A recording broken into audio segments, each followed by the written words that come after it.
இந்த திமுகவுடைய ஆட்சியில் இருக்கக்கூடிய ஒரு உயர் அதிகாரி, ஒரு அதிகாரியை வைத்து நேரடியாக ஒவ்வொரு மீடியாவுக்கும் போன் செய்ய வச்சு மிரட்டி, எப்படியாவது இந்த செய்தியை நீங்க வந்து தாவேகாவுக்கு எதிராக போட்டே ஆகணும், அதிகாரத்தை பயன்படுத்தி தாவேகாவுக்கு எதிராக இந்த செய்தியை பரப்பி இருக்காங்க. தாவேகாவது திமுக பயந்து பண்ணிட்டு இருக்காங்களோ? திமுக என்ன பயப்படாம இதெல்லாம் பண்ணிட்டு இருக்கீங்கன்னு நினைக்கிறீங்க? என்ன தேவை இருக்கு பயப்படுறது?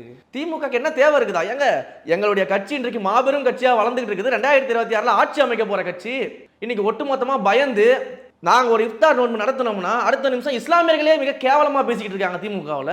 ஏன் அந்த பயம் வருது? இஸ்லாமியர்களை கேவலமா பேசலாம் கூட பயம் வந்துருச்சு இல்ல? சிவாஜி கிருஷ்ணமூர்த்தி ஆரம்பத்திலிருந்தே அதை அப்படி பேசக்கூடிய நபராக தான் ஆரம்பத்திலே அப்படி பேசுறாரு, ஆபாசமா பேசுறாரு. திமுக வச்சு அழகு பார்க்கலாமா? திமுக எம்எல்ஏ போஸ்டிங் கொடுத்துருவோமா? திமுக மினிஸ்டர் ஆக்கிடலாமா? இல்ல ஏற்கனவே இருக்க மினிஸ்டர் ஆபாசமா பேசினாரு அப்படின்னா அவரை வந்து கட்சியில இருந்து மட்டும் நீக்கிட்டு சஸ்பெண்ட் பண்ணி வச்சுட்டு அவருக்கு எதிராக நீங்க ஒரு கருத்து கூட சொல்லலாம் உங்களை குற்றச்சாட்டு வைக்கிறாங்க பொன்முடி. ஏன்னா திமுகவில் ஒருத்தர் ஆபாசமா பேசினா பரவாயில்ல, தினம் ஒவ்வொருத்தர் ஆபாசமா பேசிக்கிட்டு இருப்பாங்க. எங்களுக்கு இந்த ஆபாச கருத்துக்கெல்லாம் பதில் சொல்றது தான் வேலையா?